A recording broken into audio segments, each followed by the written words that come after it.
नमस्कार, मैं कोनिका दास। आप देख रहे हैं आई न्यूज के न्यूज बुलेटिन में आपका स्वागत है। नजर डालते हैं अब तक की सुर्खियों पर।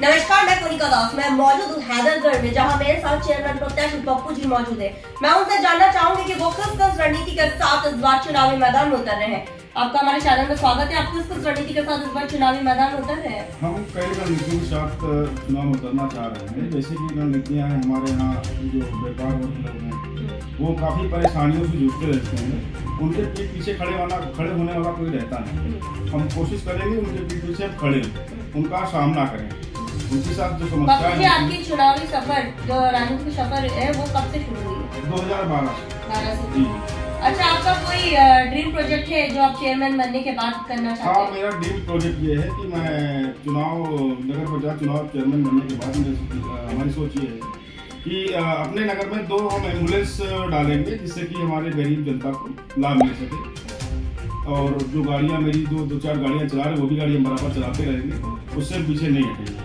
स्वास्थ्य के क्षेत्र में मतलब आप पहले से ही अग्रसित काम कर रहे हैं जी, लोगों के लिए, आम जनमानस के लिए। जी। अब हमारे साथ इनके प्रतिनिधि भी मौजूद है। मैं उनसे भी जानना चाहूंगी, क्योंकि इनके प्रतिनिधि इनका सारा काम देखते हैं, तो हम उनसे भी जानना चाहेंगे कि वो क्या क्या काम अभी तक कर चुके हैं। आपका परिचय बताइए। मैं मोहम्मद तैयब, पूर्व सभासद नगर पंचायत क्षेत्रगढ़ और विधानसभा उपाध्यक्ष। अच्छा, आप सब की रणनीति क्या है? क्या क्या आपने अभी तक काम किए हैं? अभी तक पप्पू भाई हमारे समाज के तमाम वर्ग के लोगों के बीच में रहे और उनका काम किया और धर्मनिरपेक्ष बनकर काम किया। सभी जात, सभी धर्म, सभी वर्ग के लोगों का सम्मान किया, सभी की इज्जत की और सभी के कार्यक्रमों में शरीक रहे। शरीक ही नहीं रह गए, बल्कि अपने तन मन धन से पूरी तरीके से साथ रहे।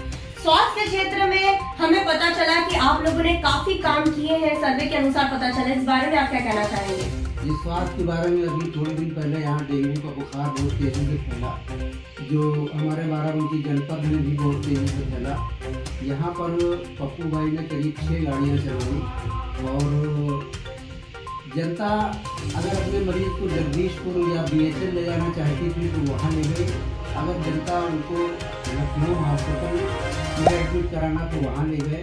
और यहीं पर मलेशिया में एक करीब है, लखनऊ के करीब में शिफा हॉस्पिटल, डॉक्टर रेहान साहब के यहाँ लगभग हमारे पप्पू भाई ने 6 गाड़ियाँ लगातार चलवाई और रात दिन परिश्रम करके उनका डीजल और पैसे से हर तरह से उनकी मदद की।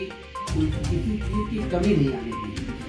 अच्छा, आपको नहीं लगता है जब चुनाव आता है तो लोग बड़े बड़े वादे करते हैं, लेकिन जब चुनाव खत्म होता है तो सारे वादे धराशायी हो जाते हैं? उस बारे में आप क्या कहना चाहेंगे? अनुभव तो हमारा भी यही है, क्योंकि पिछले 2 दशकों से हमारे यहाँ बाहर का ही चेयरमैन रहा।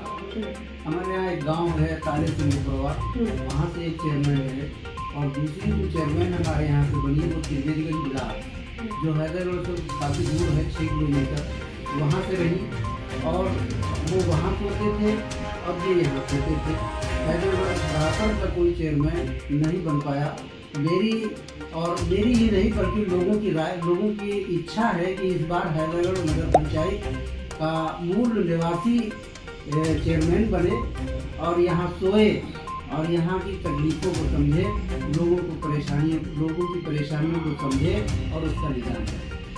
महिलाओं के लिए कुछ खास कदम आप सोचे हैं कि कुछ खास कदम आप उठाएंगे? महिलाओं के लिए पप्पू भाई ने बहुत कुछ सोच रखा है और काफ़ी मदद करते भी हैं, कर रहे हैं। 6-7-8 सालों से ये काफ़ी लोगों की मदद कर रहे हैं। आने वाले समय में वृद्धावस्था पेंशन, विधवा पेंशन और विकलांग पेंशन और जो बूढ़े लोग हैं उनकी काफ़ी मदद की जाए, किसी तरीके से कोई छूट न जाए और ढूंढ कर एक व्यक्ति को जो सरकार द्वारा लाभ आए उस तक पहुँचाए। अच्छा, आपकी शिक्षा क्या है Pappu ji? M.Com post graduate. अच्छा, ये बताइए कि आप M.Com किए हुए हैं, तो शिक्षा के क्षेत्र में आप क्या नया आयाम देना चाहेंगे? शिक्षा के लिए हम हैदराबाद आयोजित खोलेंगे, जिसमें छोटे वर्गों बड़े वर्गों को ध्यान में रखेंगे। हमारे चैनल के माध्यम से आप बताइए कि शिक्षा के क्षेत्र में आपने क्या सोचा है प्रतिनिधि के तौर पर?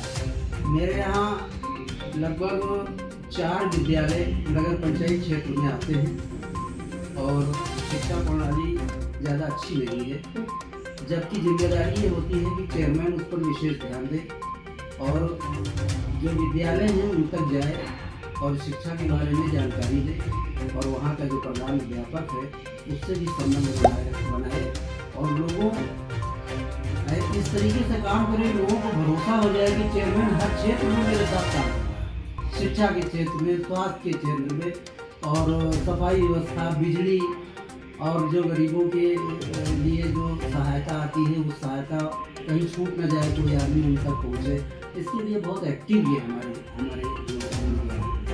हमारे चैनल के माध्यम से आप जनता से क्या कहना चाहेंगे?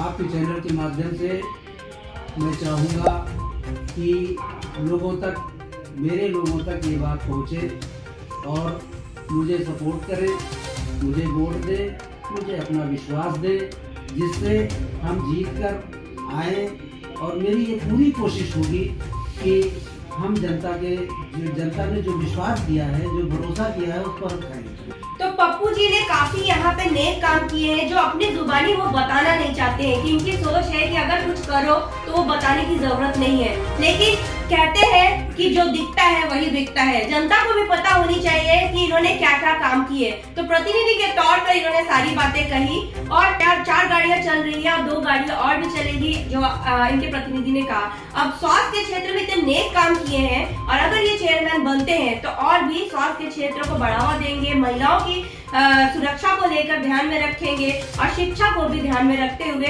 विकास कार्य करेंगे। अब देखने वाली बात ये होगी कि चेयरमैन पद पे न रहते हुए भी अगर इतना अग्रसर काम किए हैं तो चेयरमैन बन के वो कितना काम करेंगे। अब जनता इनको चुनती है नहीं। वीडियो जर्नलिस्ट शर्मा के साथ मैं कोनिका दास, आई न्यूज़ उत्तर प्रदेश। तक के बुलेटिन में बस इतना ही। बने रहिए आई न्यूज़ के साथ, हर खबर पर पहली नजर।